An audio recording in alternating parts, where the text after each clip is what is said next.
आप सबको नमस्कार। आज दूसरे वाले लॉकडाउन का आखिरी दिन है। केंद्र सरकार ने ऐलान किया है कि 2 हफ्ते के लिए लॉकडाउन को और बढ़ाया जा रहा है, लेकिन कुछ छूट दी जा रही हैं। उनमें से क्या छूट रखनी है, क्या छूट नहीं रखनी है, इसके ऊपर दिल्ली सरकार में हम लोगों ने पिछले 2 दिन में काफ़ी गहन सोच विचार किया और हमने निर्णय लिया है कि केंद्र सरकार ने जो भी छूट, पूरे दिल्ली को केंद्र सरकार ने रेड जोन डिक्लेयर किया है। रेड जोन में केंद्र सरकार ने जितनी छूट अलाउ की है वो सभी छूट हम लोग दिल्ली के अंदर अलाउ करने जा रहे हैं। इसका क्या मतलब है, मैं संक्षेप में अभी आपके सामने रखूँगा, लेकिन इसके तुरंत बाद आपको एक डिटेल्ड प्रेस रिलीज़ जारी की जाएगी, जिससे आपको और इसके बारे में, और थोड़ी देर के बाद ऑर्डर्स भी हो जाएंगे इसके बारे में, फॉर्मल ऑर्डर्स।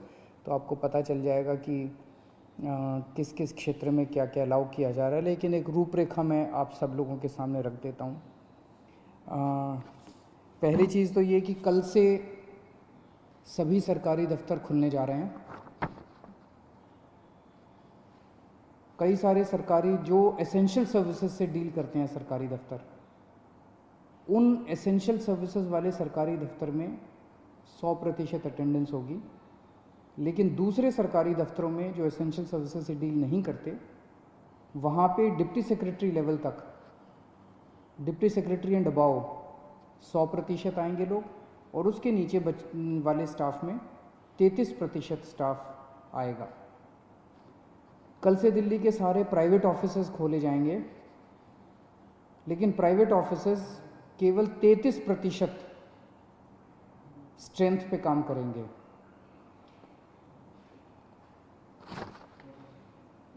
लेकिन जो जो चीज़ें इस वक्त अलाउ नहीं की जा रही, air travel, rail travel, metro बंद रहेंगी, और अंतर्राज्यीय बसें बंद रहेंगी।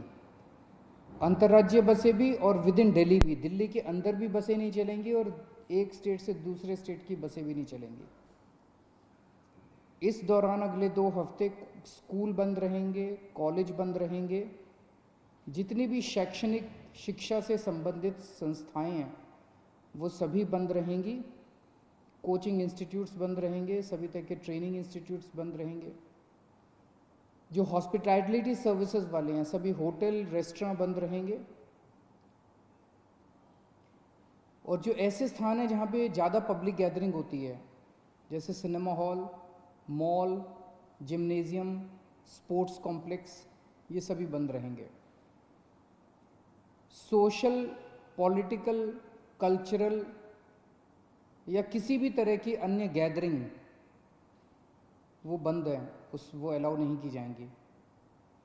जो धार्मिक संस्थान हैं वो सभी बंद रहेंगे।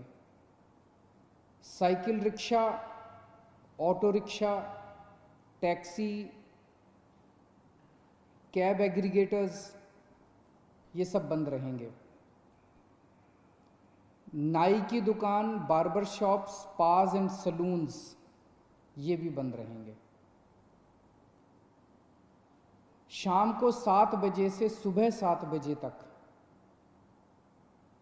लोगों का बाहर निकलना बंद रहेगा, अनलेस आपको कोई एसेंशियल सर्विसेज के लिए बाहर निकलना हो, कोई ज़रूरी मेडिकल सर्विस है, इस तरह से कोई चीज़ के लिए जो निकलना हो तो अलग बात है, कोई बीमार हो जाए। अदरवाइज़ शाम को 7 बजे से सुबह 7 बजे तक निकलना बंद रहेगा। 65 साल से ऊपर की उम्र के जो लोग हैं, या जिन लोगों को कोमोर्बिडिटी है, कोई और बीमारी है, जैसे हार्ट की बीमारी है, डायबिटीज़ है, कैंसर है, सांस की बीमारी है, ऐसे लोगों को, जो गर्भवती महिलाएं हैं उनको, और जो बच्चे 10 साल से कम उम्र के हैं, इन लोगों को घर में रहना चाहिए। इन्हें घर में रहना होगा, क्योंकि इनको कोरोना ज़्यादा होता है, और अगर कोरोना हो जाए तो जानलेवा इनके लिए साबित हो सकता है। तो 4 किस्म के लोग हैं जिन्हें घर में रहना होगा, अनलेस कोई मेडिकल इमरजेंसी ना आ जाए। उसके अलावा उन्हें घर में रहना है जो 65 साल से ऊपर की उम्र के हैं, जिनको कोई और बीमारी है, जो प्रेग्नेंट महिलाएं हैं और जो 10 साल से कम उम्र के बच्चे हैं। इसके अलावा जो सेल्फ एम्प्लॉयड लोग हैं, टेक्नीशियन हैं, प्लम्बर हैं, इलेक्ट्रिशियन हैं, मैकेनिक हैं, सफाई कर्मचारी हैं, जो हमारे घर में काम करने वाले बाई आती है, लॉन्ड्री है, धोबी है, प्रेस वाला है, इस तरह के जो सेल्फ एम्प्लॉयड लोग हैं उन लोगों को काम करने की इजाज़त है, उनको सबको काम करने की इजाज़त दी जा रही है। इसके अलावा जितने मॉल्स हैं, जितने मार्केट कॉम्प्लेक्स हैं और जितने मार्केट हैं, जैसे कनॉट प्लेस है, करोल बाग है, खान मार्केट है, नेहरू प्लेस है, एट्सेट्रा एट्सेट्रा, ये बंद रहेंगे। लेकिन इन मार्केट्स के अंदर जो ज़रूरी सामान की चीज़ों की दुकानें हैं, एसेंशियल सर्विसेज की दुकानें हैं, वो सारी खुली रहेंगी। चाहे कोई मार्केट हो, चाहे मार्केट कॉम्प्लेक्स हो, ज़रूरी सामान की चीज़ें खुली रहेंगी और किताबों की स्टेशनरी की दुकानें खुली रहेंगी। लेकिन जो स्टैंड अलोन शॉप्स हैं, जो नेबरहुड कॉलोनी शॉप्स हैं और जो रेजिडेंशियल कॉम्प्लेक्स में शॉप्स हैं, वो सारी खुली रहेंगी। वो चाहे एसेंशियल आइटम्स की शॉप्स हों, चाहे नॉन एसेंशियल आइटम्स की शॉप्स हों, कोई भी शॉप्स हों। कई लोग मेरे पास कल से मैसेजेस, फ़ोन्स आ रहे हैं कि इस चीज़ की दुकान खुलेगी क्या, उस चीज़ की दुकान खुलेगी क्या, ये वाली दुकान खुल। तो मार्केट, मॉल और मार्केट कॉम्प्लेक्स बंद रहेंगे। Stand alone shops, neighbourhood colony shops और रेजिडेंशियल कॉम्प्लेक्सेस में जो दुकानें हैं, उनमें चाहे कोई भी सामान हो, किसी भी तरह का सामान हो, वो सारी दुकानें खुली रहेंगी।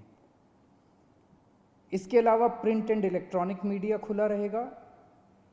आईटी से रिलेटेड सर्विसेज की सभी ऑफिसेज खुले रहेंगे, कॉल सेंटर खुले रहेंगे, डेटा सेंटर्स खुले रहेंगे, वेयर हाउसिंग सर्विसेज खुले रहेंगे, कोल्ड स्टोरेज खुले रहेंगे, प्राइवेट सिक्योरिटी वाले और फैसिलिटी मैनेजमेंट सर्विसेज खुले रहेंगे।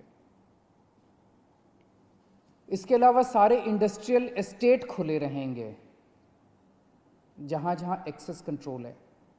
एक्सेस मतलब जो वहाँ पे अंदर जाने की, बाहर आने की, जहाँ जहाँ कंट्रोल है, तो लगभग सभी इंडस्ट्रियल एस्टेट खुले रहेंगे। इसके अलावा जो एसेंशियल सर्विस, एसेंशियल गुड्स बनाने वाली मैन्युफैक्चरिंग यूनिट्स हैं, वो चाहे इंडस्ट्रियल एस्टेट में हो, चाहे इंडस्ट्रियल एस्टेट के बाहर हों, दवाई बनाने वाली, फार्मा की कंपनियां, मेडिकल डिवाइसेस बनाने वाली, उनके रॉ मटेरियल बनाने वाली, इंटरमीडिएरी बनाने वाली, या उसकी सप्लाई चेन से संबंधित कोई भी चीज़ें जो हैं, वो सारी मैन्युफैक्चरिंग यूनिट्स खुली रहेंगी। आईटी हार्डवेयर से संबंधित मैन्युफैक्चरिंग यूनिट्स खुली रहेंगी। पैकेजिंग मटेरियल के मैन्युफैक्चरिंग की यूनिट्स खुली रहेंगी। इसके अलावा ई कॉमर्स एक्टिविटीज़ केवल एसेंशियल गुड्स में परमिटेड है, नॉन एसेंशियल में ई कॉमर्स एक्टिविटीज़ परमिटेड नहीं है। लोगों के आने जाने का कैसे है? तो अगर आप 4 पहिया व्हीकल में हैं तो ड्राइवर के अलावा 2 लोग और गाड़ी में अलाउड हैं, लेकिन आपको केवल परमिटेड एक्टिविटीज़ के लिए सड़क पे आना अलाउड है। और अगर आप 2 पहिया व्हीकल पे हैं तो आप केवल अकेले जा सकते हैं, आपके पीछे बैठ के कोई नहीं जा सकता। अकेले 2 पहिया व्हीकल पे अलाउड है, लेकिन केवल एसेंशियल सर्विसेज के लिए परमिटेड है। कंस्ट्रक्शन एक्टिविटीज़ केवल इन सीटू कंस्ट्रक्शन, मतलब कि मजदूरों के आवागमन की इजाज़त नहीं है। अगर मजदूर वहीं रह रहे हैं, आसपास रह रहे हैं, उस केस में कंस्ट्रक्शन एक्टिविटीज़ अलाउड है। जो अगर शादी होती है तो सोशल डिस्टेंसिंग का पालन करते हुए 50 लोगों से ज़्यादा शादी में लोग नहीं होने चाहिए।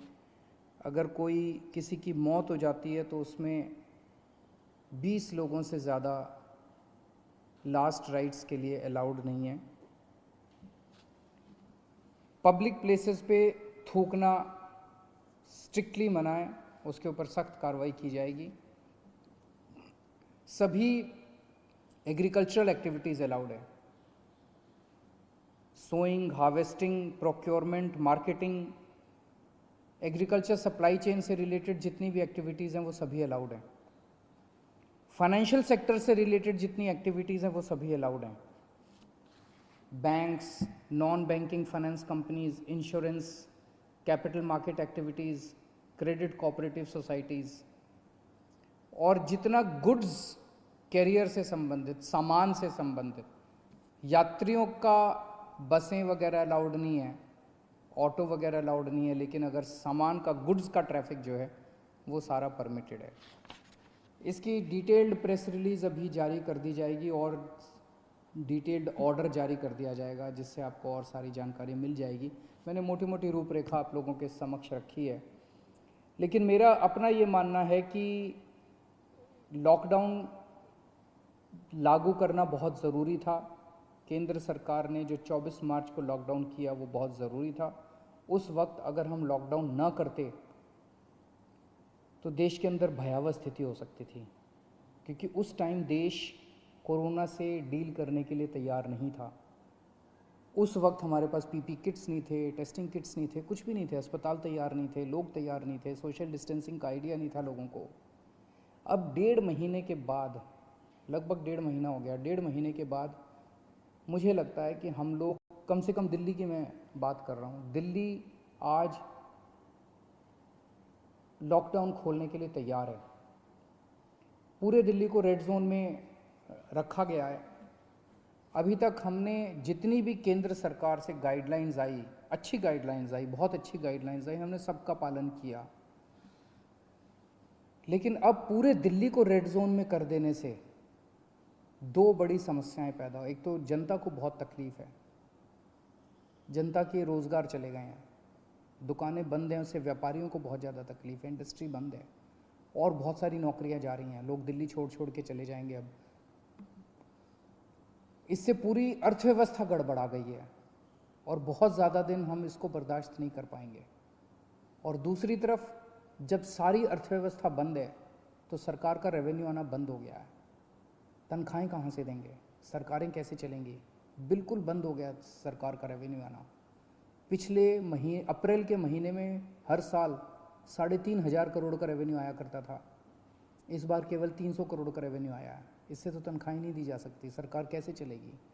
तो अब अर्थव्यवस्था का बड़ा संकट पैदा हो रहा है। तो मेरा अपना ये मानना है कि लॉकडाउन के पीरियड को हमें तैयारी करने के लिए, कोरोना की तैयारी करने के लिए इस्तेमाल करना चाहिए था, जिसका हमने भरपूर इस्तेमाल किया। ऐसा कभी नहीं हो सकता। अब कोरोना आ गया है, कोरोना रहेगा, कोरोना जीरो हो जाएगा, कोरोना का एक भी पेशेंट नहीं होगा, आगे कोरोना कभी नहीं होगा, ऐसा हो ही नहीं सकता, पूरी दुनिया में नहीं हो रहा, ये संभव ही नहीं है। अब हमें कोरोना से जीने की, कोरोना के साथ जीने की तैयारी करनी पड़ेगी, इसकी आदत डालनी पड़ेगी, सरकारों को इसकी तैयारी करनी पड़ेगी, जनता को इसकी, हम सबको इसकी तैयारी करनी पड़ेगी, देश को इसकी तैयारी करनी पड़ेगी। आज दिल्ली इसके लिए तैयार है।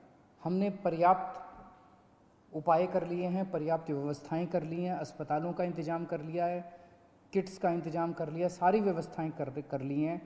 अगर लॉकडाउन पूरी तरह से दिल्ली में खोल दिया जाता है, हमने सुझाव दिया है केंद्र सरकार को कि जो जो कंटेनमेंट जोन हैं दिल्ली के अंदर, लगभग 97 कंटेनमेंट जोन्स बचे हैं, जो जो कंटेनमेंट जोन हैं उनको पूरी तरह से सील कर दिया जाए और बाकी दिल्ली को ग्रीन कर दिया जाए, बाकी दिल्ली के मार्केट खोल दिए जाएं।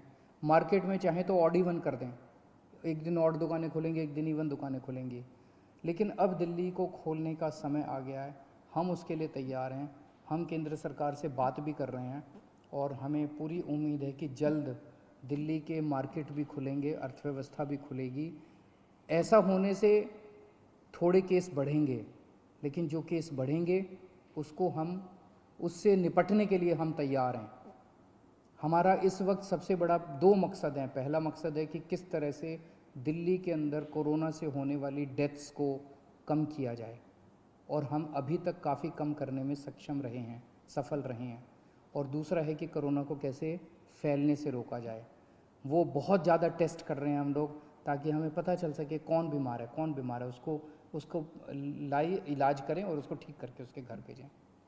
तो मैं उम्मीद करता हूँ कि हम लोग आगे केंद्र सरकार को भी मनाने में सफल होंगे, और ये लॉकडाउन का पीरियड जो है, इसमें जो जो रिलैक्सेशंस दिए गए हैं, इन रिलैक्सेशंस से आप लोगों को सबको फ़ायदा होगा। बहुत बहुत शुक्रिया।